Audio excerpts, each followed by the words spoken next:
Klinger-Horn, and thank you for joining us for Literature Lovers Night Out. We're thrilled to feature Andrew Cotter and his beautiful labs, Mabel and Olive.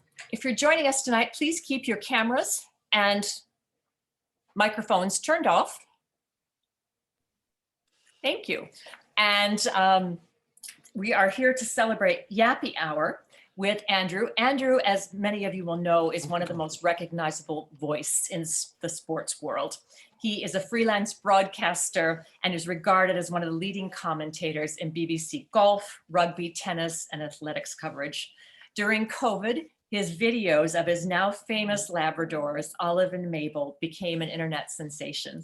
Please join me in giving a big virtual welcome to Andrew, Olive, and Mabel at Literature Lovers Night Out. Thanks for joining us, Andrew. Where are you in Britain right now? I'm in Cheshire, which is sort of northwest England, but right, she's choosing her moments to do that. Okay, that's important. There we are. So it's kind of between Manchester and Liverpool, about 3 hours north of London. I don't know. I'm being quite vague there. I'm dealing in North American, Minnesota, Canadian terms. It's just vast. So it's all it's not vast over here. It's just. And I told you, Pamela, didn't I, that because it's 10 o'clock at night here, 2 minutes past 10, that the danger might be that that they will just sort of. I mean, she's switching off now. There we are. It's head on lap. Just move the microphone out of the way. There we are. Well, we appreciate you staying up past everyone's bedtime.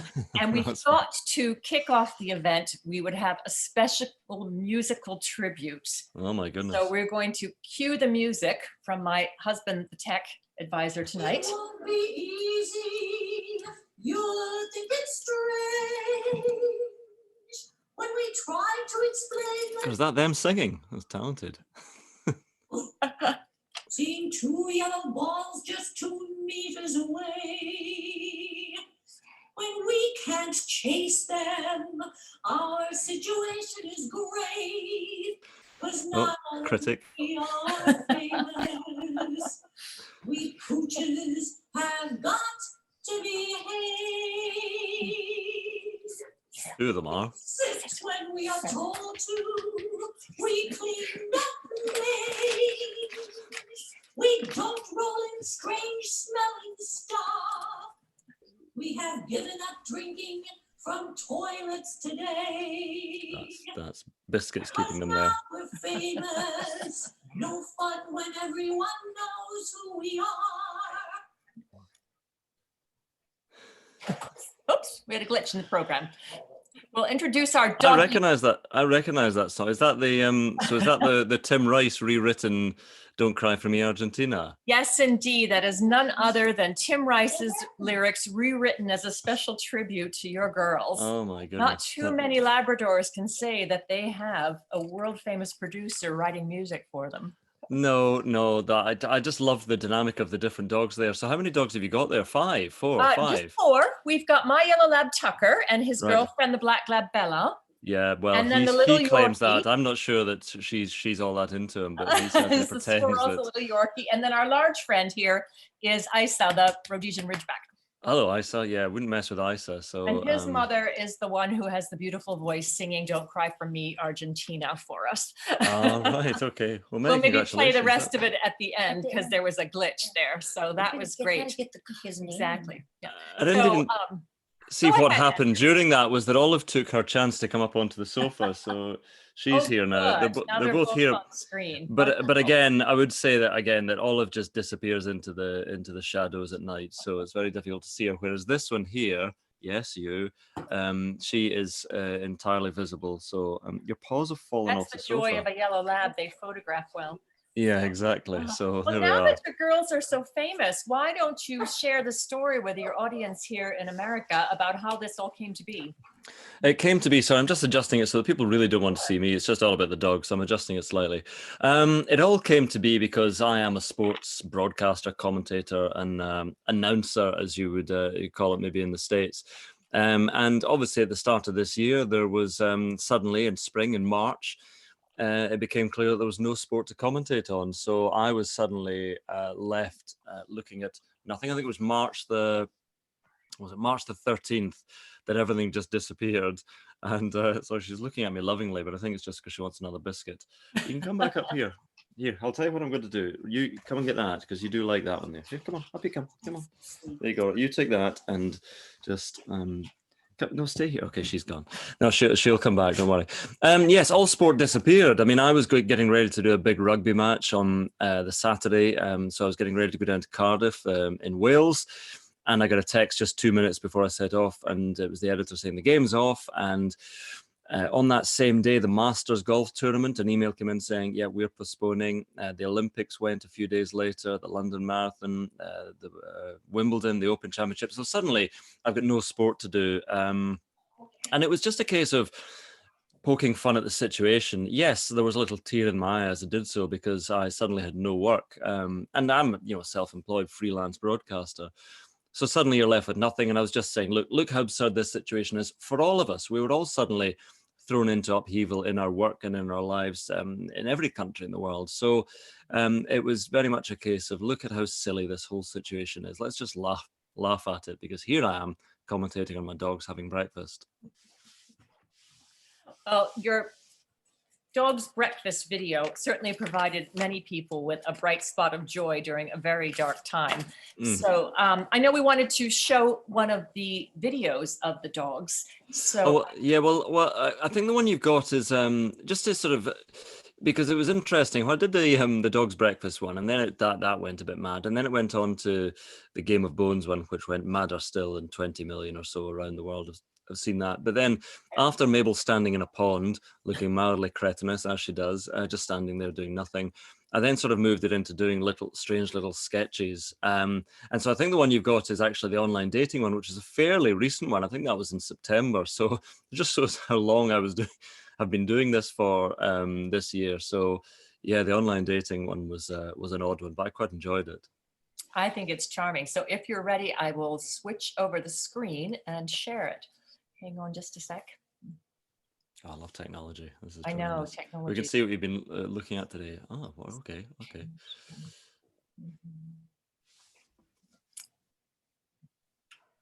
Here we go. Okay. Let me know if you're seeing Right, this. so I've found something interesting. So when did you start doing online dating? What about this?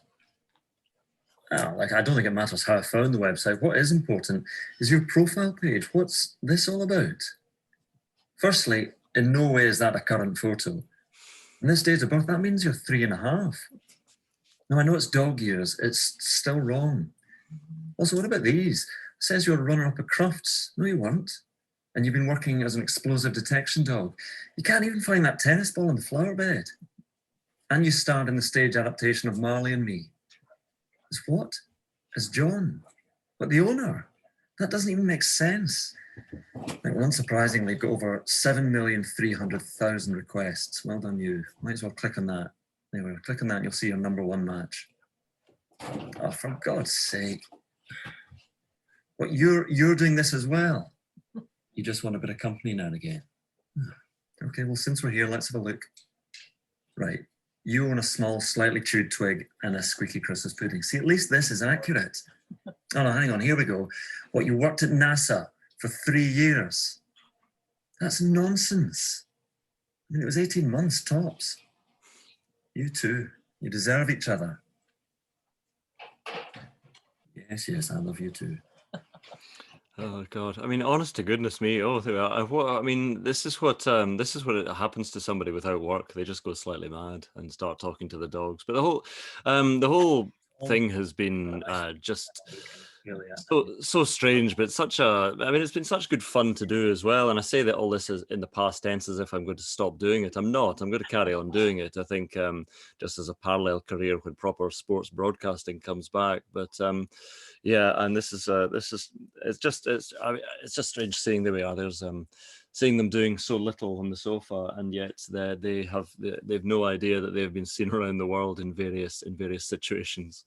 And they're so famous, and they've attracted so many celebrity fans. I mean, in addition to Tim Rice, who are some of the celebrities that are tracking you and following you on YouTube now? Yeah, on various ones. I mean, I suppose the first one to get involved, or one of the first ones over the first video, was Ryan Reynolds. But I mean, he seems to love everything British at the moment. He's just bought Wrexham Football Club in Wales, so I think he's had too much time on his hands as well. Julianne Moore and Mark Hamill and various actors getting involved. Sarah Silverman loved them. Yeah, and I think somehow when you see some reason a few actors from the West Wing as well, Bradley Whitford and Richard Schiff, I think for some reason when you see people who have made a career out of acting or directing or comedy, appreciating the videos, it makes you think that I must be doing something right. But on top of all that, you know, forget a few celebrities, it was the fact that tens of thousands of people were suddenly messaging saying, I really enjoyed this video, whichever one it might be. It made me laugh for 60 seconds. I'm having a crappy time at the moment.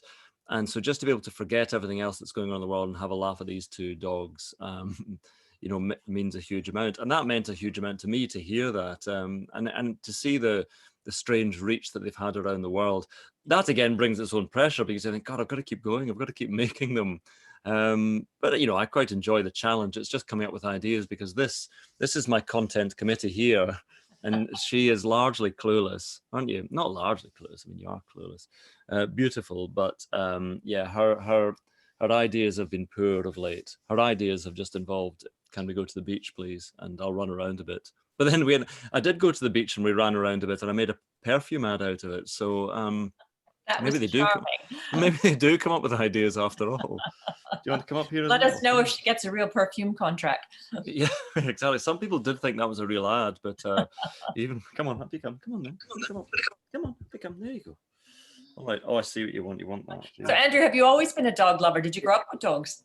I did, and I think that contributes to being a dog lover. I think it makes you comfortable around dogs. I don't necessarily think that makes you. Yeah. I don't think that makes you. Hello, Mary. I don't think that necessarily makes you into a dog lover, but it makes you very comfortable around dogs. But my brothers are, well, I mean, one of them is he tolerates dogs and he doesn't mind them at all, but he doesn't have the real affection for them that I do, or perhaps my other brother do. So it's a little bit nurture, but I think it's more innate. If you love animals and dogs, then that's in you from the start. But I would certainly try and encourage everyone to have dogs, to make children comfortable around dogs, because I hate seeing children who are really terrified of dogs when I take them on a walk, especially when it's Mabel and she's, you know, might lick you to death, but that's about it. I know. I think it's been fortunate for dogs during this lockdown that so many families have adopted animals. I know many of the shelters didn't have any left, which is a wonderful thing. Well, it is a wonderful thing, but the only sort of worry about that is that people take on dogs without quite realizing what a commitment it is and how much time you have to invest in them. Because if you're getting a dog because you think, oh, I've had a terrible time this year, I'm going to get a dog to cheer me up, then that's not the way to go. It's like we had this slogan over in Britain, and I'm sure you get something similar over there, that a dog, because people used to get dogs for Christmas and give them as presents or get them as presents and say a dog is for life, not just for Christmas. And now it should be, you know, dog is for life, not just for when you're feeling a little bit unsteady during this year of pandemic. That dogs are great during this time, but they're also a lot of hard work. So you're really going to you've got to be going into it eyes wide open, knowing that dogs demand a great deal of your time as well. Yes, as my son said, because we schedule our day around the dog's walk, he says, "Mom, I think you're a little overly involved with the dogs." Yeah, exactly. They rule the house. All right. Yeah, but I think most people who are passionate about their dogs or really love dogs, they do. Yeah, we shape our whole days around the dogs as well. And they're such creatures of habit. You know, I'm sure a lot of people watching this will have exactly the same situation whereby the dogs get up at a certain time. Then, so quickly through our day, they get up at, I mean, it's usually about 6 o'clock in the morning now. It's supposed to get fed at 7 in the morning. Then they'll go out for a walk. Then they'll come back, and at 11 o'clock they will sit. I don't know what internal clock they have, but they will present themselves at the cupboard where the denti-stick treats are kept, and they'll say, "We always get one at this time in the morning." And there's another walk, and then so it goes on and on and on. It's so regimented, and they just demand what they expect from every single day. So we just go along with it because they rule the roost. They do. I don't know what's in those dental sticks, but you're right. The squirrel, there's no peace for any of us until she gets her dental stick. So which one's the squirrel? The squirrel's the. Yorkie. Yorkshire Terrier, right? Yes, Gotcha. yeah. And so I'm not sure what in them, but she's addicted, definitely. Yeah, they do like them. Yeah, They exactly. do. Well, Mabel and Olive's antics are always so funny. And sometimes in retrospect, what Labradors do is funny, but not so much at the time. I know when Tucker ate $200 cash, that wasn't so funny, but now What? we look back at and laugh. When So did what that when did that happen? How did that happen? More importantly, because Oh, it was in an envelope sitting on a chair right, for okay. me to take out to Yeah, that's someone. And when I suspicious in came itself. home, it was gone, and we Right. found a little crumb of the envelope. And Right. What I think has actually happened there is that some human has stolen the money and then thought, right, I'm going to frame Tucker, and just got the envelope and smeared bits of envelope around his snout. Oh my goodness. can somebody turn that off? It's tremendous. It's like Christmas music happening. I don't know how that happened. Anyway, sorry. Anyway, so thankfully, theater. Olive and Mabel don't steal too many things. They just know the repercussions would be too great. Yes. So, What's their naughtiest activities that they've done? and the naughtiest activities are sleeping when they're supposed to be performing. But again, I knew this was the danger coming into a late night chat. Because they really have switched off now. I think in a moment, you see Mabel's little slits for eyes there. She's gone. I'll get them back up in a minute, even though you're supposed to let sleeping dogs lie. And then Olive will reach the point where she just puts her paw across her nose, and it's do not disturb me. Disturb me at your peril, because I will be very, very cross indeed. Oh, during the day when the are more active, I know you're great hikers and hill walkers. Where are some of your favorite places? Well, my favorite places are all up in Scotland. So yeah, a pretty long way from here actually. So you'd have to drive about 5 hours to get to the good stuff. But and this year has been very, very difficult to do anything really. It's been very tricky to get anywhere because we've been locked down. And I don't like to go anywhere in the summer either, because it gets too hot for the dogs and it's a bit too busy as well. So usually I'm out there in the mountains in the winter, and I'm sure it will be again in January, but yeah, it's been difficult of late, and they love it out there as well. I mean, I have posted a few pictures of videos of them cavorting around in the snow recently, but yeah, I think we all love it. That's great. I know when we're in Scotland, my boys love to climb the Eildons. And the Eildons, all right, in the borders, yes, Right. of course, yeah, absolutely, yeah. Not quite so as tall you as the you need to Monroes. go further. You need to go further north. But you're in Minnesota, are you? Right. So Quite you'll get flat here. you'll get proper snow. Have you got snow yet, or is it just? It's come and it's gone, and so right now it's fairly mild. So the Oh, dogs yeah. are enjoying that. Which Oh, is right, okay. yes. So tell us about the. I already kicked these people out. They're gone. All right. Oh Carry dear, on. excellent. So as when you put a public Zoom link out there, I suppose there's the option of something like that happening. So, yeah. So the Monroes are. I'm just glad Olive and Mabel didn't see that. So Thank God for editing. they've seen that. No, exactly. So yeah. So the mountains of the Monroes that people try and climb as many as they can. I've only done about 80, 90 or so of them. But Olive and Mabel. Olive's done 50. Mabel about 20. And it's just I don't know. I don't particularly bag Monroes. I just like to getting out into the mountains, getting away from everything, and just escaping from all parts of humanity. I was about to say, which yeah, there we are. No, but I quite like getting away from just the busyness of life, and that's the best place to do it. Great. My heart's still racing from that. No, little, exactly. intermission there.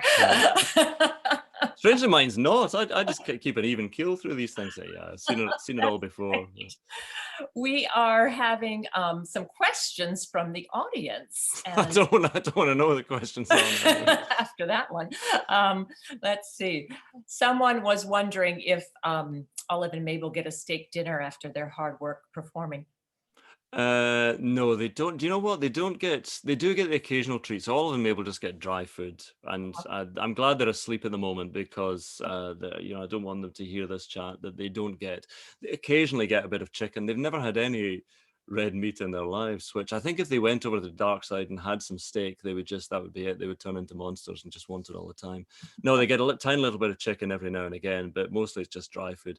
Up a mountain, they'll get a bit of cheese, maybe a tiny little bit of chicken, at which point Mabel just loses herself and it goes a little bit mad. But no, I don't know. I'm very careful, but my mum has a bull mastiff, and she just treats him like a waste disposal unit. She'll just chuck anything in there. So it's so he doesn't have quite as healthy a diet as Olive and Mabel. Oh, he's in very good shape, but no, Olive and Mastiff Mabel. can consume a lot of calories at least. Oh my God, and you just post it in as well. It's just, they just open the mouth and just post it in. There we are. Have an ice cream, have a cake, have a bit of lasagna or something. Yeah. Yeah, we've never had a small dog before. So when the squirrel came to live with us, we found out exactly how little food she needs before gaining Yeah. weight. So, Yeah, but is she the boss though? no, they pretty much coexist as equals. So, Right, okay. but we All were a right. Labrador household, so she had to kind of fit in. So, Yeah, exactly. Yeah, She has so to that's pretend how- that she is a Labrador. right. I do want to tell the audience there is a chat box icon at the center of your Zoom screen at the bottom that says chat with a little bubble. If you do have a question for Andrew, you can pop it right in there and we will have him discuss. So, Actually, I've got one more biscuit, and I said they were asleep, and I just want them to be a little bit more involved in proceedings, and Okay, it's not please fair, do. but because they're Yes. both asleep.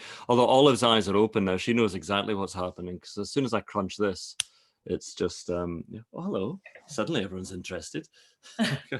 It's just the Labradors. I mean, they could be fast asleep and they'll hear the crunch of a biscuit. oh I yes. say, I just want you to just be. Why don't you come up here?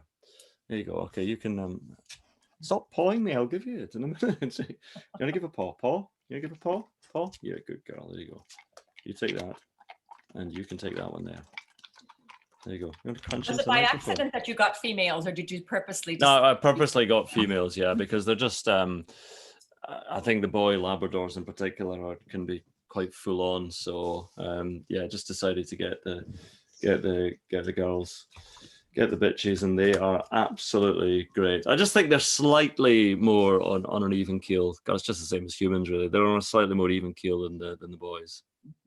So tell us now, how did the book come about? It's just so beautiful. I love the cover. Yeah, actually, hang on a second. I just want to show you because there will be some who don't know. Me too. Sure.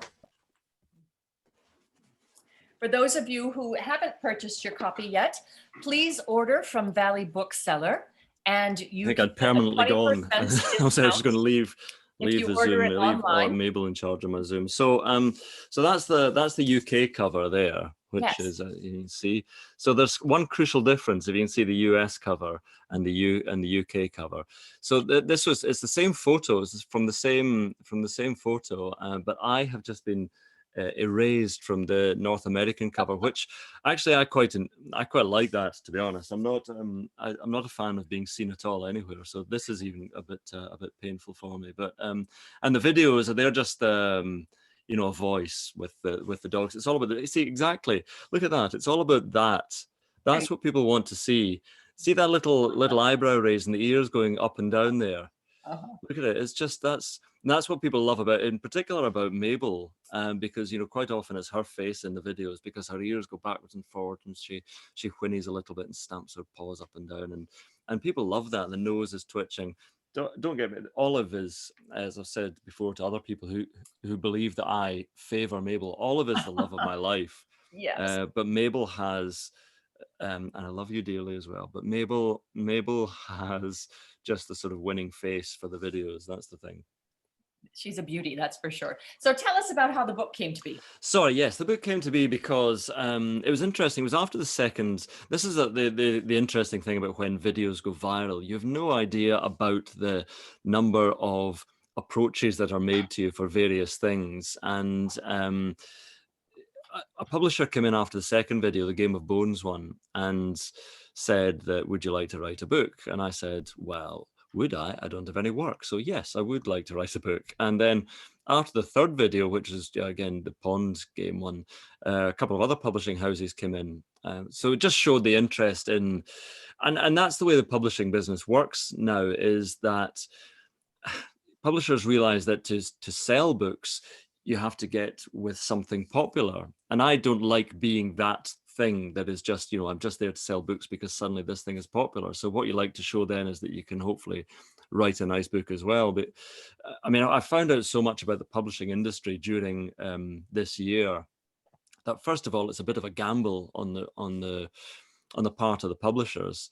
just take a chance on something and hope that it'll succeed. So when they came in after the second video, they had no idea that I would then go on and make video after video, and it would continue to build and the following would build. So that was good fortune on their part and mine. And it's just very interesting that books which, if you look at the charts now, it's very rare to find. There will be some brilliant books out there written by some hugely gifted writers who, because they have not got a big name or just great publicity, that they won't sell. And it must be hugely frustrating, because all the books up in the top 100, they're by big names, or they're self-help books, or they're cookery books, or whatever they might be, or they're books about dogs who've gone viral on the internet. But what I was very keen to do was to not go into it and just write a book that I thought, well, it'll sell anyway because we've had good success of the videos, and just do a half-hearted job. And I spent a lot of time on it. I mean, the whole summer, you're sitting there for hours on a sunny evening, just trying to write the book. And then I had to slightly tweak it for the American version as well. I would stress that it's 96%, to pluck a figure out there, the same as the UK version, but they wanted the structure changed slightly as well.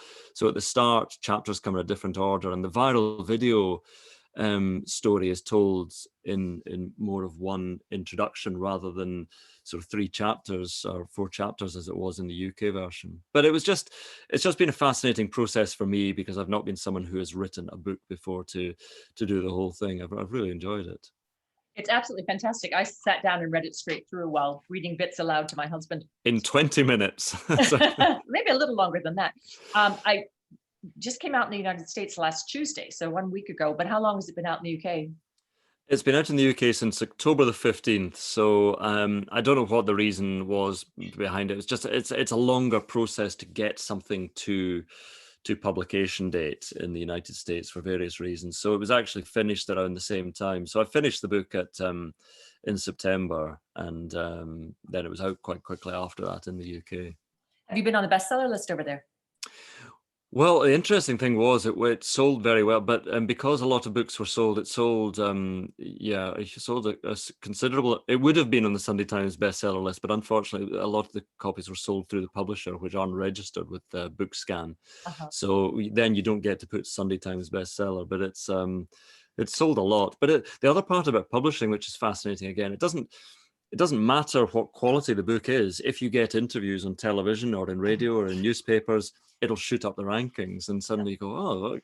And then it falls away again. You hope that you get another interview somewhere. But again, if you're trying to compete for the same interviews that Matthew McConaughey or Barack Obama, you're not going to get on the same programs or in the same newspapers. So you need Oprah to give you a call. I know, come on, Oprah. I don't know why.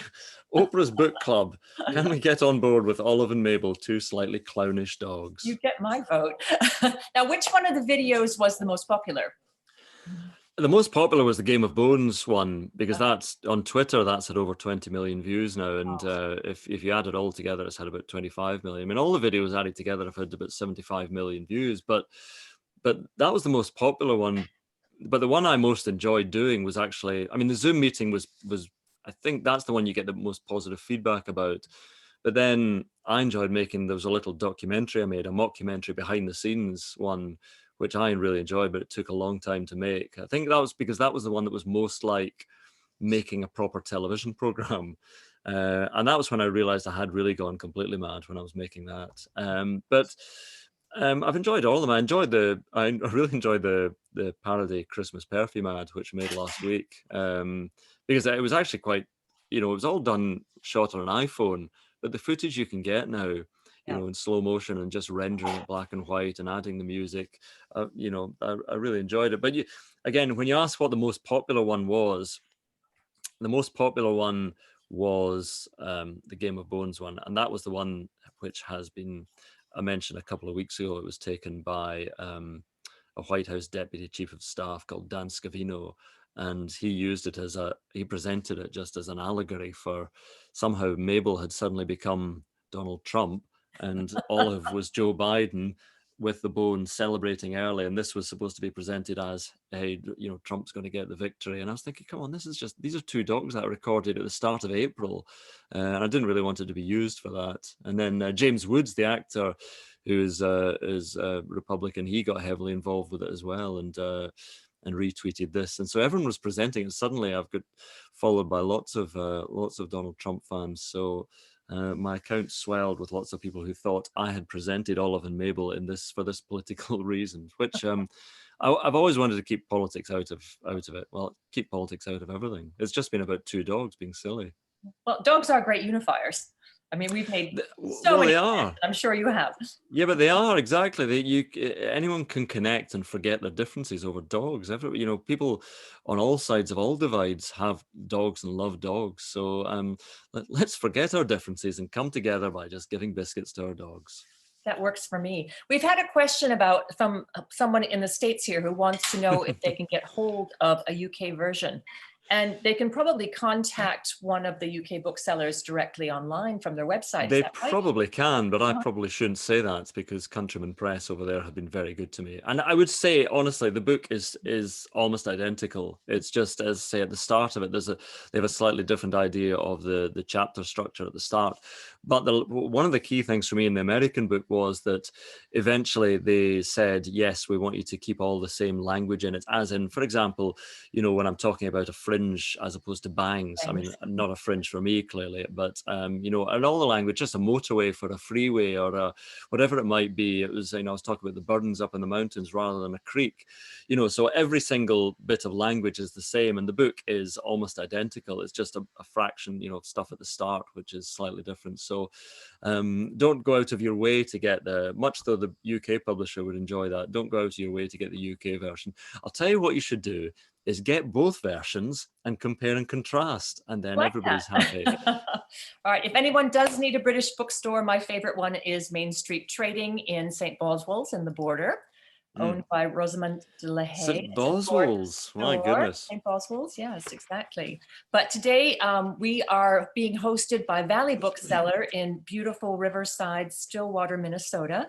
They're offering 20% off until next Tuesday on Olive, Mabel and Me. You can order it online, get a 20% discount, and either pick it up at the store or have it sent right to you. I have put a link in the chat box and I will post that again. Yeah. And it will take you right there to order your book. Maybe I should read a bit. I'm not going to read a bit actually, but there is I'll tell you what, the hardest thing to do, not the hardest thing, it shouldn't be the hardest thing, but it is the most time consuming thing to do is record the audiobook. Because I know people have been asking about that as well over in the US, because it is done, but again, I've got to slightly tweak it for the North American version, which will be out in January, but it's out here already. It's just me droning on basically for a few hours. So if you're into that sort of thing, me just sounding off about dogs for 3 or 4 hours, then that's the place for you. I love audiobooks. I'm sure that you're going to be very popular. I do as well, but where I've always listened to audiobooks are in the car driving for long journeys. I just haven't been doing them of late, but quite a lot of people like to fall asleep to them. So yeah, so maybe that's why I've put on my most tedious voice for it. I bet it's going to be wonderful. What is your favorite anecdote about Olive and Mabel? My favorite anecdote. Oh God, it's not. I don't have a favorite. I can't think of any favorite anecdote. I've had favorite days with them, and one of them is in the book where we climbed Brer Eich, which is in the Cairngorms, and that remains my favorite day with the dogs because it was such a long day. It was just about this time of year 2 years ago. It was December the 12th or something, and it was 12 hours of darkness and then snow, mountains, then into the darkness again, all the time with these two dogs putting their total trust in me as we traipse through the Cairngorms and hardly seeing another soul out there. It was just, that's why I feel such a connection with them out in the mountains, because they're just following faithfully alongside you and saying, right, where are we going? We're doing this enormous work. Okay, I trust you. They shouldn't, but they do trust me. They're wonderful companions. I can't imagine my life without dogs. No, I know exactly. They make life better and easier and more fun. Sometimes harder work, and sometimes I get frustrated with them. Olive at the moment on walks is impossible because she's just given up even pretending that she is going to walk to heel or anything. She just does her own thing, and it's so annoying because I'll look back as she's just grazing, basically, just eating grass after grass after grass. And so I do get quite annoyed with her on a walk, but she just doesn't care. And to be honest, that's why I love her even more. So Yes. But we prefer off-leash hiking as well because it's very hard to wear out a Labrador. yeah, it is. Yeah, absolutely. Although I have managed it with these two. I have definitely managed it with these two. Oh yeah, let's say there's fruitcake there for son. Oh, well, I like eavesdropping. What are you saying? Something about fruitcake. Yeah, no, I love walking, but I have worn them out before in the mountains. That's the place to really wear them out.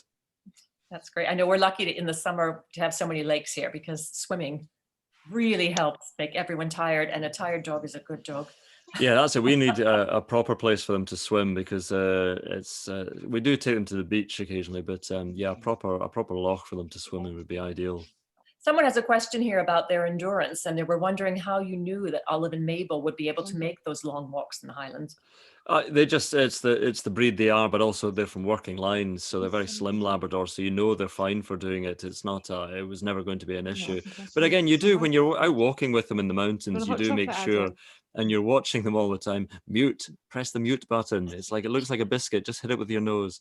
When you're out there with them in the mountains, you're just watching them all the time and making sure that they are okay. And if they're showing any signs of listlessness or wanting to curl up in a ball, then you realize that you maybe should get them back to the car. Okay, great. Well, before we wrap up for the evening, my mother has made a special request that you do read a bit from the book. So I'm wondering if you would just read a paragraph or two. I don't know, but I don't know what paragraph to choose. No, hang on a second. Let me find something that's, I don't know. Chat amongst yourselves. In fact, just look at Mabel while I find a chapter to. That's right. Hang on a second. H girls, let's see. Different stroke. Let me read that one here. Okay. There's right. Okay. I don't know. This is terrible. As a broadcaster, I'll now start stumbling my way through this and think, how does this man get a job? Right. I'm gonna while I'm reading this, I'm going to put the camera on Mabel so you can imagine, because I think I'm talking about Mabel here. So there we go. Right. Okay, so this is talking about the differences between the two dogs that we quickly realized after we had got Mabel. Right. Another key difference is that Mabel matured physically more quickly than Olive. Mentally, she's still playing catch up after about 4 years. Her first season actually took us by surprise, as it came about a full year before Olive had got her womanly act together. Once again, there were a couple of weeks of fending off the attentions of gentlemen callers, and I became their protective father. So protective that I would always ask any other dog walkers if theirs were boys or girls, although for some reason I felt I should use the proper terms of dogs or bitches when I was doing the inquiring. This did lead to me shouting, "Are those dogs?" at a man, while pointing at creatures which were to him quite obviously dogs. He replied, yes, they are, before moving off, slightly quickening his pace. Yet despite her physical advancement, Mabel is still mentally forever young and mildly idiotic. Often during the day, she'll decide that the task at the very top of her to-do list is to take one of those possessions which she so loves and start throwing it around, or rolling on her back, perhaps trying to hold it aloft and generally dancing to a tune that plays only in her head. This goes on for some time and usually finishes when she realizes that everybody's watching. Throughout it all, Olive carries a weary expression, as if witnessing Aunt Barbara on the dance floor at a wedding after a couple of glasses of Prosecco.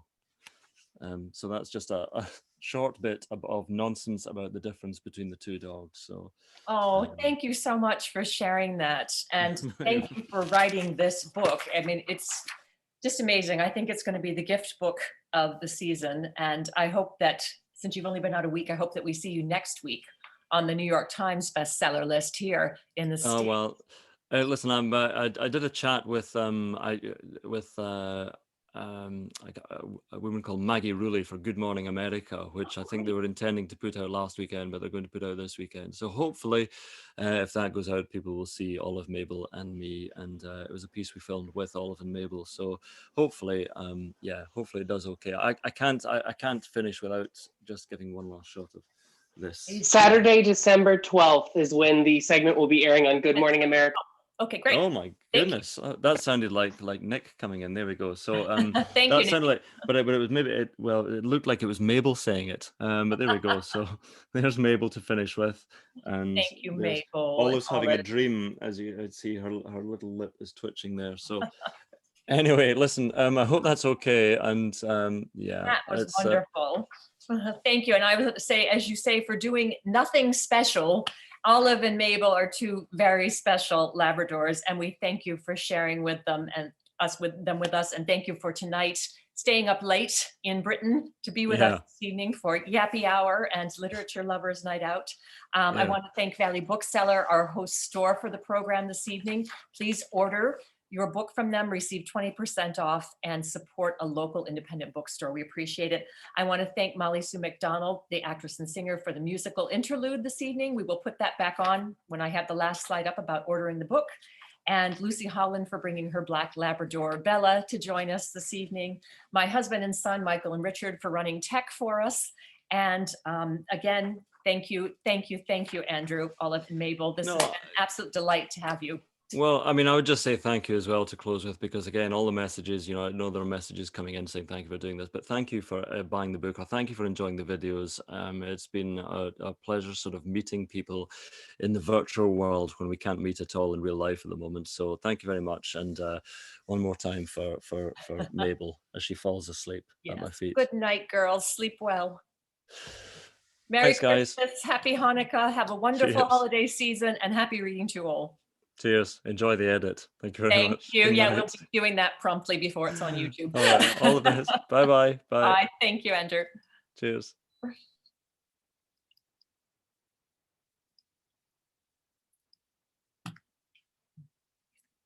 Music.